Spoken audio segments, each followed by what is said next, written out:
En el libro de Mormón termina con una invitación inspirada de Moroni de venir a Cristo, ser perfeccionado en Él, olvidarnos de nosotros y de toda cosa inmunda y de toda cosa que venga a nosotros con todo el poder, alma y mente.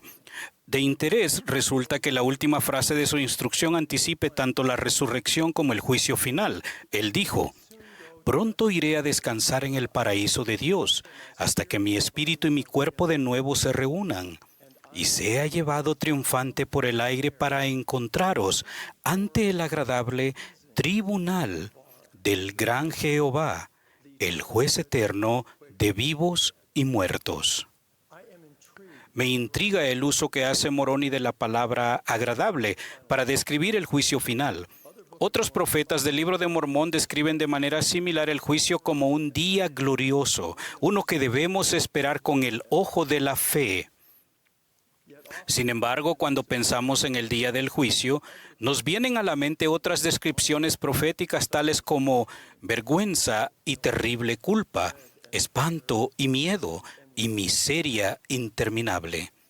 Creo que este contraste en las expresiones indica que la doctrina de Cristo permitió a Moroni y a otros profetas esperar ese gran día con entusiasmo y esperanza, en lugar del temor del cual advertían a quienes no estuvieran espiritualmente preparados. ¿Qué entendía Moroni que ustedes y yo debamos aprender?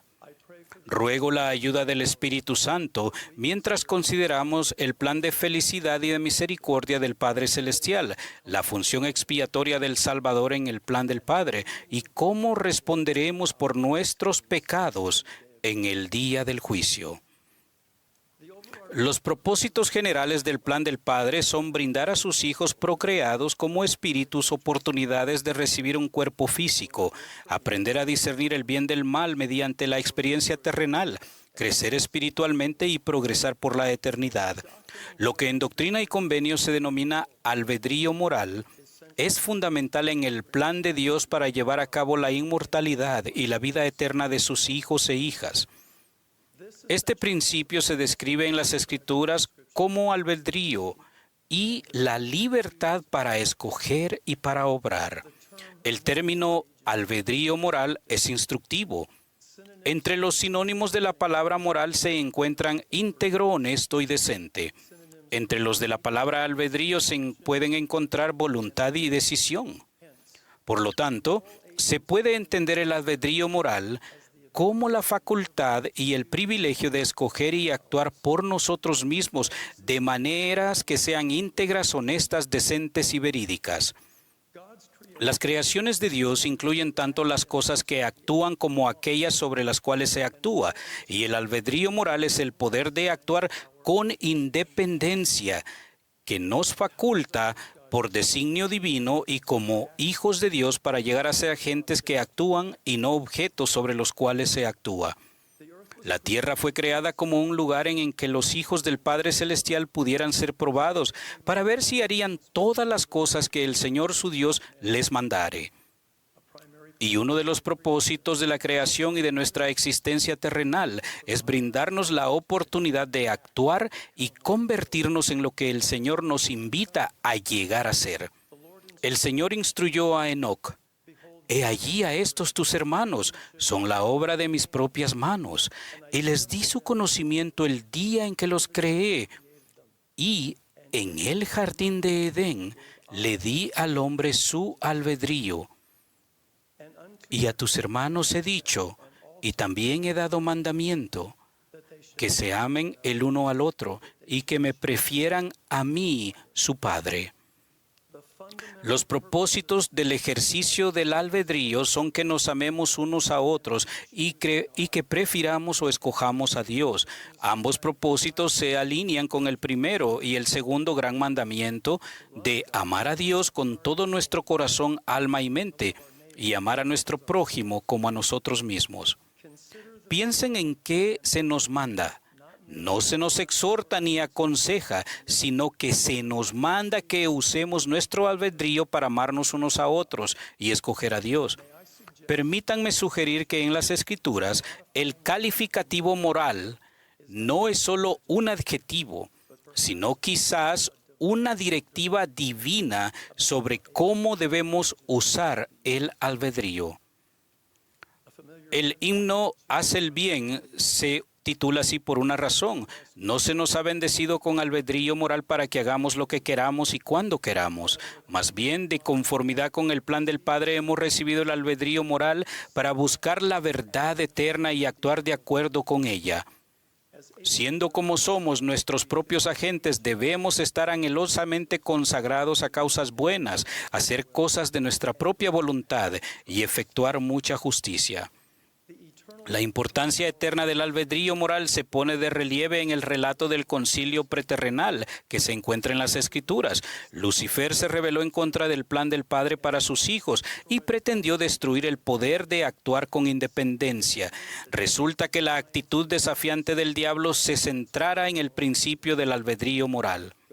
Dios explicó: pues por motivo de que Satanás se rebeló contra mí y pretendió destruir el albedrío del hombre, hice que fuese echado abajo. El plan egoísta del adversario consistía en despojar a los hijos de Dios de la capacidad de llegar a ser sus propios agentes, la cual les permitiría actuar con rectitud. Su intención era confinar a los hijos del Padre Celestial a ser objetos sobre los cuales solo se pudiera actuar. El presidente Dallin H. Oaks ha recalcado que el Evangelio de Jesucristo nos invita tanto a saber algo como a llegar a ser algo al ejercer el albedrío moral en rectitud. Él dijo: muchos pasajes de la Biblia y de las Escrituras modernas hablan de un juicio final en el que todas las personas serán recompensadas según sus hechos u obras y los deseos de su corazón. Pero otros pasajes se extienden sobre el tema aludiendo a que seremos juzgados según la condición que hayamos logrado. El profeta Nefi describe el juicio final en términos de lo que hemos llegado a ser. Y si sus obras han sido inmundicia, por fuerza ellos son inmundos. Y si son inmundos, por fuerza ellos no pueden morar en el reino de Dios. Moroni declara: el que es impuro continuará siendo impuro, y el que es justo continuará siendo justo. El presidente Oaks continuó: de tales enseñanzas concluimos que el juicio final no es simplemente una evaluación de la suma total de las obras buenas y malas, o sea, lo que hemos hecho. Es un reconocimiento del efecto final que tienen nuestros hechos y pensamientos, o sea, lo que hemos llegado a ser. Nuestras obras y deseos por sí solos no nos salvan ni pueden hacerlo. Después de hacer cuanto podamos, solo nos reconciliamos con Dios por medio de la misericordia y gracia disponibles mediante el sacrificio infinito y eterno. Alma declaró: empezad a creer en el Hijo de Dios, que vendrá para redimir a los de su pueblo, y que padecerá y morirá para expiar los pecados de ellos, y que se levantará de entre los muertos, lo cual efectuará la resurrección, a fin de que todos los hombres comparezcan ante Él para ser juzgados en el día postrero, sí, el día del juicio según sus obras. Creemos que por la expiación de Cristo, todo el género humano puede salvarse mediante la obediencia a las leyes y ordenanzas del Evangelio. Cuán agradecidos debemos estar de que nuestros pecados y acciones inicuas no se presentarán como testimonio en nuestra contra, si en verdad nacemos otra vez, ejercemos fe en el Redentor, nos arrepentimos con sinceridad de corazón y verdadera intención y perseveramos hasta el fin. Muchos de nosotros podríamos esperar que nuestra comparecencia ante el tribunal del juez eterno sea similar a un procedimiento en un tribunal terrenal. Un juez presidirá, se presentarán pruebas y se emitirá un veredicto. Y hasta es probable que sintamos incertidumbre y temor hasta que conozcamos el resultado final. Pero creo que tal caracterización es inexacta.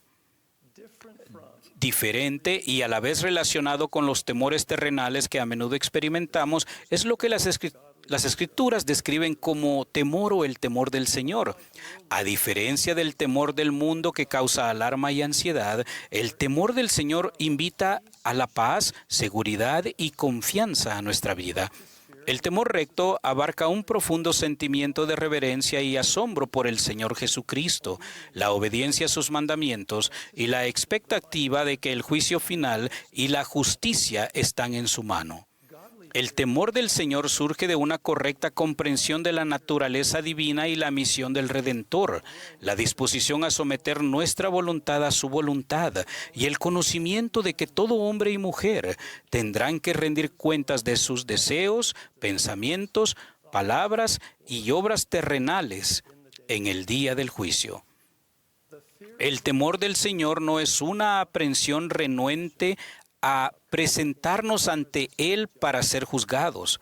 Más bien es la expectativa de reconocer finalmente en cuanto a nosotros las cosas como son y como realmente serán. Todos los que han vivido, que viven ahora o que vivirán en la tierra, serán llevados a comparecer ante el tribunal de Dios para ser juzgados por Él según sus obras, ya fueren buenas o malas. Si nuestros deseos se han inclinado hacia la rectitud y nuestras obras han sido buenas, lo que significa que hemos ejercido fe en Jesucristo, hemos hecho convenios con Dios y los hemos guardado y nos hemos arrepentido de nuestros pecados, entonces el tribunal del juicio será placentero. Como declaró Enos, estaremos delante del Redentor, entonces veremos su faz con placer. Y en el postrer día seremos recompensados en rectitud.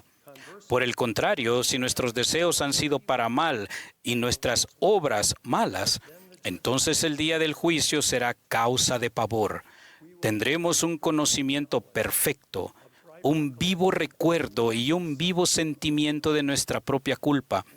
No nos atreveremos a mirar a nuestro Dios, sino que nos daríamos por felices si pudiéramos mandar a las piedras y montañas que cayesen sobre nosotros para que nos escondiesen de su presencia, y en el postrer día recibiremos nuestra recompensa de maldad. En última instancia, somos nuestros propios jueces. Nadie tendrá que decirnos a dónde ir. Estando en la presencia del Señor, reconocemos lo que hemos llegado a hacer en la vida terrenal y sabremos por nosotros mismos dónde deberemos estar en la eternidad. Comprender que el juicio final puede ser agradable no es una bendición reservada solo para Moroni. Alma describió las bendiciones prometidas que están disponibles para todo discípulo fiel del Salvador. Él dijo: el significado de la palabra restauración es volver de nuevo mal por mal, o carnal por carnal, o diabólico por diabólico, bueno por lo que es bueno, recto por lo que es recto, justo por lo que es justo, misericordioso por lo que es misericordioso. Trata con justicia, juzga con rectitud, y haz lo bueno sin cesar. Y si haces todas estas cosas, entonces recibirás tu galardón. Sí, la misericordia te será restablecida de nuevo, la justicia te será restaurada otra vez. Se te restituirá un justo juicio nuevamente, y se te recompensará de nuevo con lo bueno. Yo testifico gozosamente que Jesucristo es nuestro Salvador viviente. La promesa de alma es verdadera y se aplica a ustedes y a mí, hoy, mañana y por toda la eternidad. De ello testifico en el sagrado nombre del Señor Jesucristo. Amén.